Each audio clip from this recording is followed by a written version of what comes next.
Hi Virgo, I'm Anisha. To know more about my work, you may visit my website www.tarotbyanisha.com.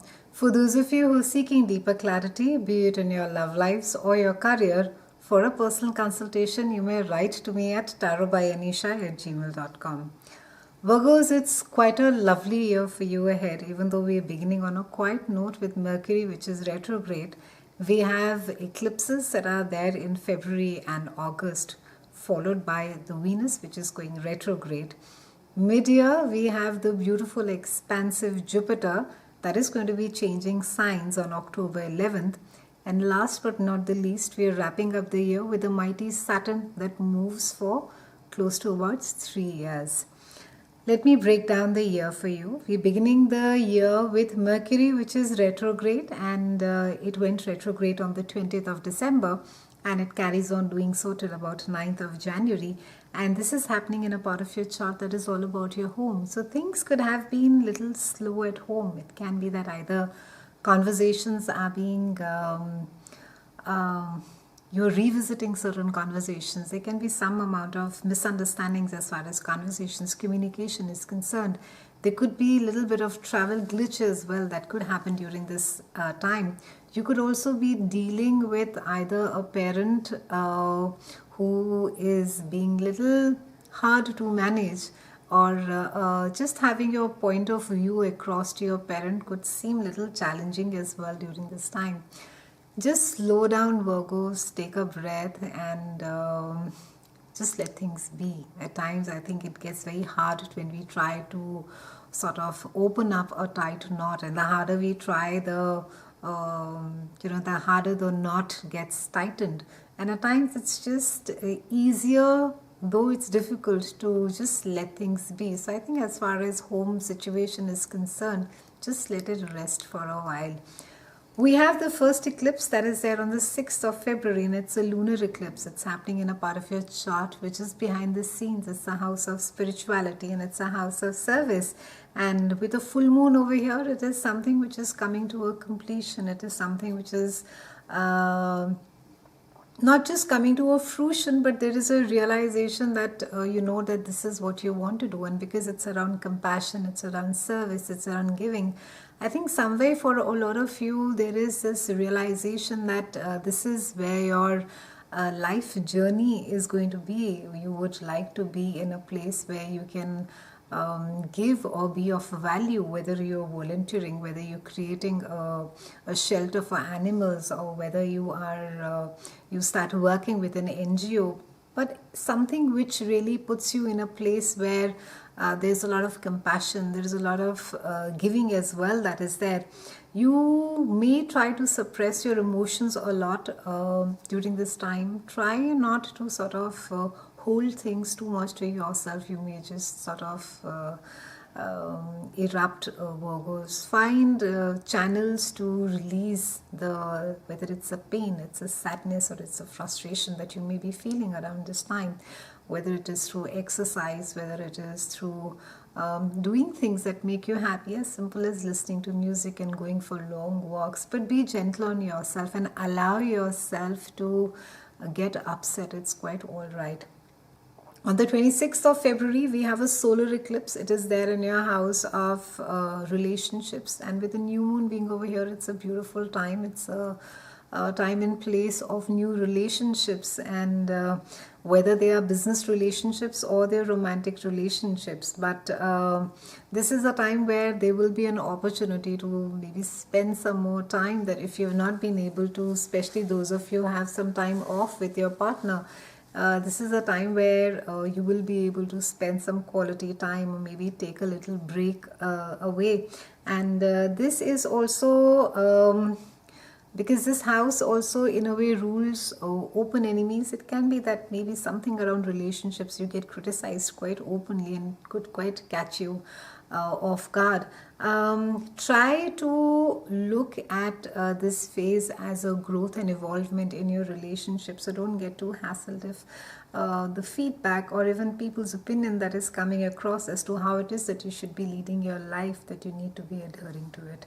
From March 6th to April 15th, we have Venus that is initially retrograde in your house of joint finances, sexuality, and transformation, and later it moves on to your house of partnership again. So initially there's going to be a lot of focus on power struggles, on money, on maybe your spouse's income, and there could be just a sense of maybe feeling really bogged down by the load that you're carrying, and you could just feel a little upset by, that why is it that I have to carry the entire financial load. This is also a time because it calls for transformation, and this is a house of transformation. Maybe there is a certain way that you could deal with the situation that transforms the energy, or maybe you're able to have maybe speak your heart out in a gentler way and let your partner know, that it is not a competitive or not a blame game, but it's just that you're finding the burden way too much to be handling. And towards latter part of March and earlier April, it really speaks about maybe an old flame visiting you, maybe an old love from the past, someone whom you may think, that it's done and dusted and you have no longer, you want to deal with that person, but that person may just come back. It can be a closure of sorts for some of you. For some of you, you may just revisit it and sort of reignite it, but it won't be something that really holds a lot of potential, because during a retrograde, it is things are not very clear, and it's a time wherein that you are you're feeling very emotional, but there is not enough not enough clarity to take a firm decision ahead. So be a little careful, and not a great time to be starting a new relationship or committing yourself to something which is really deep and intense, and it's just a time to be sort of waiting a bit and seeing through this. From April 9th to May 12th, we have Mercury that is retrograde in your house of joint finances and intimacy. And this is really also, this house rules taxes, debts, and loans. And you can use this time, this retrograde period, to be whether paying off loans or reallocating your budgets, and maybe seeking professional help as to how it is better that you can manage your money. And you maybe just need to tweak your budget a little bit, or your money or your finances, and just see as to how it is that you can sort of spread it more smartly. So take some professional's help and see whether how it is that you can make your money really work for you. From 7th August on 7th August, we have a lunar eclipse that is there in your house of day-to-day chores and health. And this is a time where it shows or indicates the end of a health problem. Maybe some of you who have been could be fighting something, an illness or something. It comes to an end. For some of you, you will be able to get finally a clean sheet from your doctors. It's a time, however, if you have been planning to do something new, start off on a new health, or maybe change your work environment, do it gradually. Just don't do it all of a sudden and say, I just want to throw it all up and do it. So just remind yourself that Rome was not built in a day, and take proper steps towards reaching the place where you want to be. So while it's fantastic to be following your heart, but it's wise to have a plan B as well. From August 12th to September 5th, we have Mercury that is going retrograde in your own sign, and then it moves on to the house of spirituality and behind the scenes.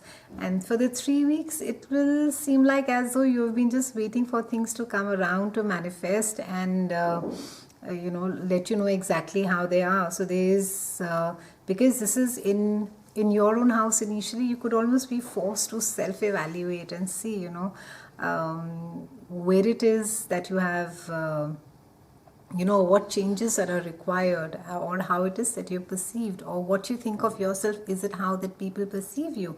And Then later on, when it moves to your house of behind the scenes and spirituality and service, this is also the house of secrets and scandals. So things are beneficial if you're just sort of working behind the scenes, if you're keeping your head low.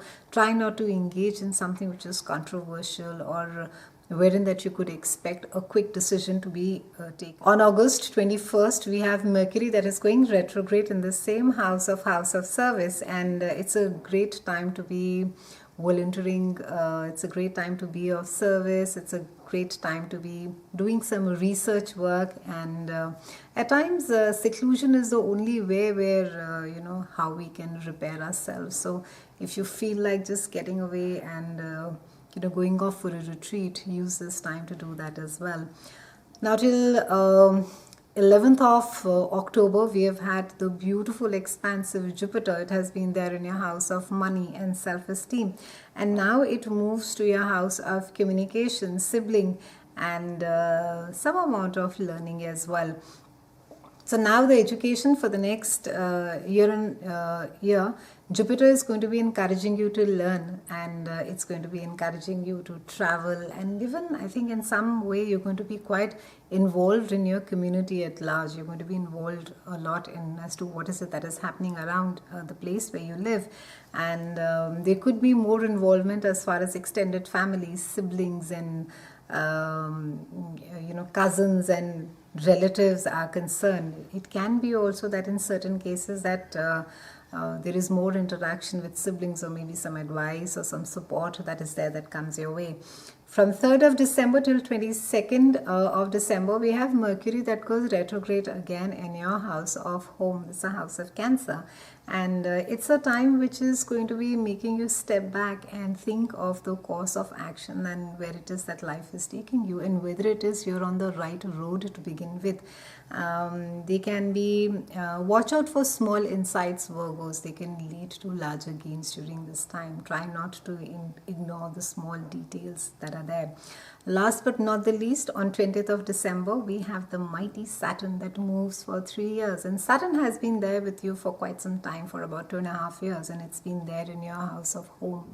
And there could have been a lot of lessons that you could have learned by your family members or through your family members, and the home situation could have been demanding. And the thing with Saturn is that, and I get to hear this often, that, oh, I'm so scared that now Saturn has come to play, and it's going to be very tough. Saturn is a taskmaster, but one should look at it more as a teacher planet. So he's really here to highlight a part of a chart, a part of our lives which we have been neglecting for the longest of time.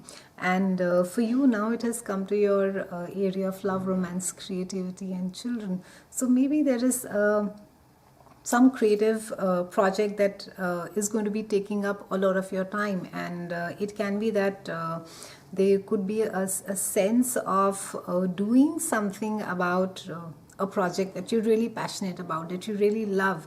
And though Saturn makes you work hard, but it ensures that the gift that it leaves with you, it stays for life. So rather than worrying about the Saturn transit being over there, roll up your sleeves and work along with the Saturn energy. And I think Virgos, for you, it shouldn't be a problem, because you are not a sign that really is worried too much about hard work. That is something, or even perseverance is something that comes quite easily to you. So I think it should go quite fine. But as far as love and romance are concerned, while it is good to compromise, but don't forget to articulate or even to ask for what you feel you truly should get. Whether it is love, whether it is respect in a relationship. It's been a pleasure speaking with you, Virgos. I'll see you again soon, and thank you so much for watching.